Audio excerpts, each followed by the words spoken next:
Je suis Jean-Bernard Germain, j'habite Dreux-sur-Drouette, où je suis conseiller municipal dans la nouvelle majorité. C'est une ville qui a basculé avec une liste citoyenne.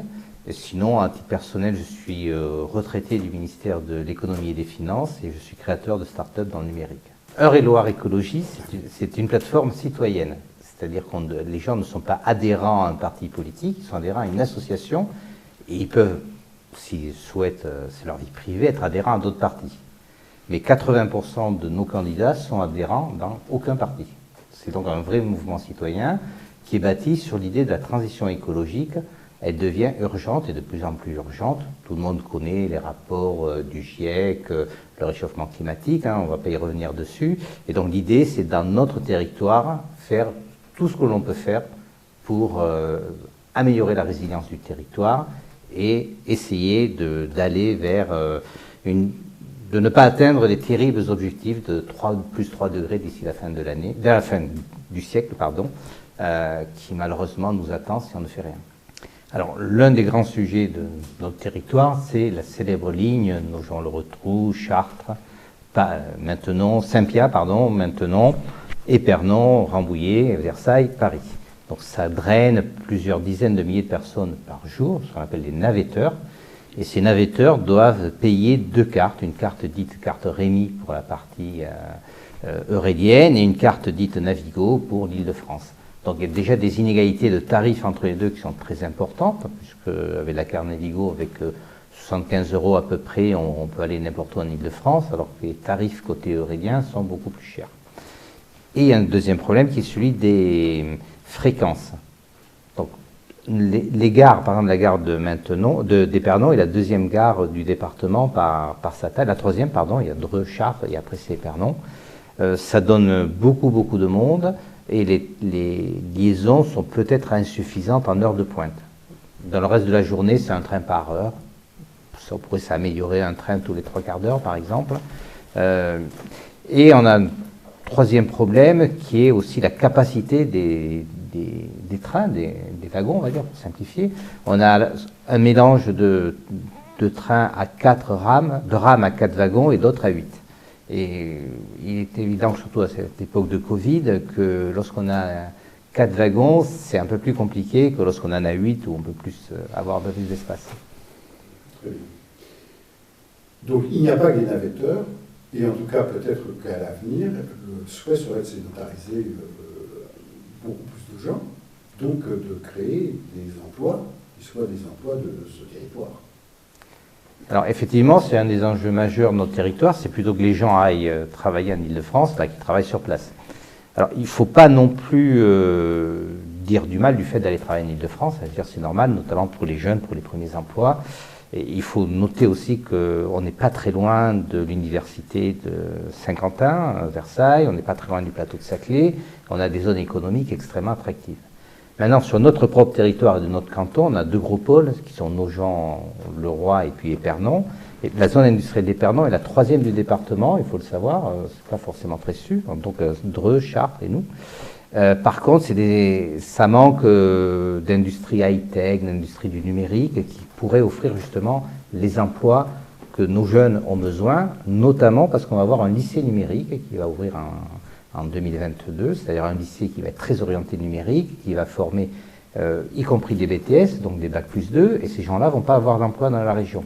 Donc il y a un vrai travail à faire sur l'innovation et le numérique et le high-tech dans nos zones industrielles, qu'elles évoluent pour offrir des emplois nouveaux, y compris évidemment à Nogent ou à Pierre, puisqu'il y a plusieurs zones économiques également, il n'y a pas qu'Épernon, mais Épernon peut être moteur, et c'est pour ça qu'on propose la création d'une maison de l'innovation et du numérique à Épernon. Alors c'est un thème majeur évidemment pour le département, puisque c'est transformer une route gratuite en route payante. Déjà, ça va beaucoup plaire aux gens qui sont obligés de la prendre pour aller travailler. Mais on va regarder les conséquences directes pour notre canton. On va donc avoir une autoroute transversale qui sert à alimenter les ports du Nord, les grands ports comme Rotterdam, Anvers, et qui, au sud, va arriver à Allen, puis aller vers Bordeaux ou Clermont-Ferrand. Donc on va avoir un énorme flux de camions, et ce flux de camions va être alimenté également par le sud de l'Île-de-France, et notamment par les Yvelines.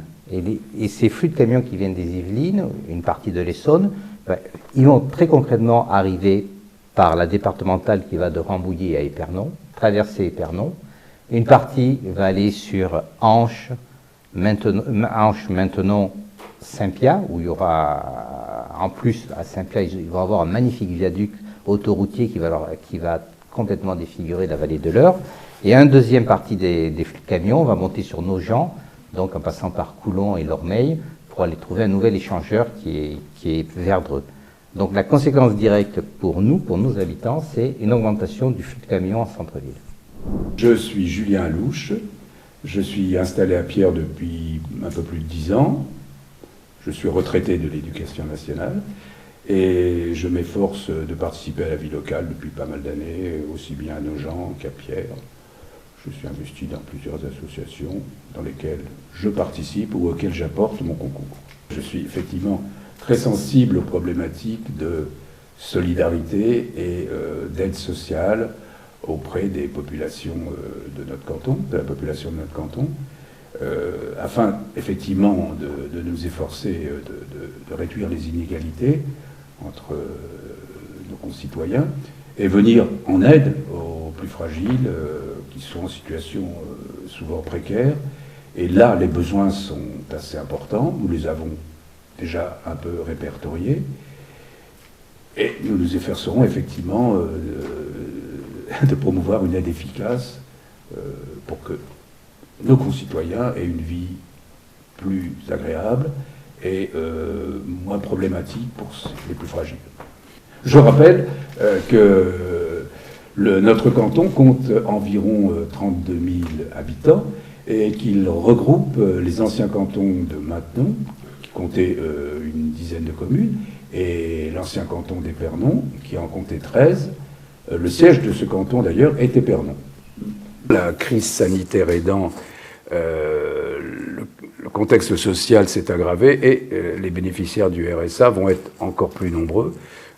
Donc, nous avons idée d'intervenir de manière expresse auprès des pouvoirs publics pour que l'intervention de l'État soit une intervention quasi urgence, mais beaucoup plus importante que celle qui est d'habitude, et que sinon le département effectivement pourrait être dépassé par le nombre des bénéficiaires potentiels du RSA. Et quant à l'aide aussi à la petite enfance, l'aide sociale à l'enfance, pardon, il faudra effectivement développer des moyens nouveaux parce que effectivement la demande va en s'accroissant.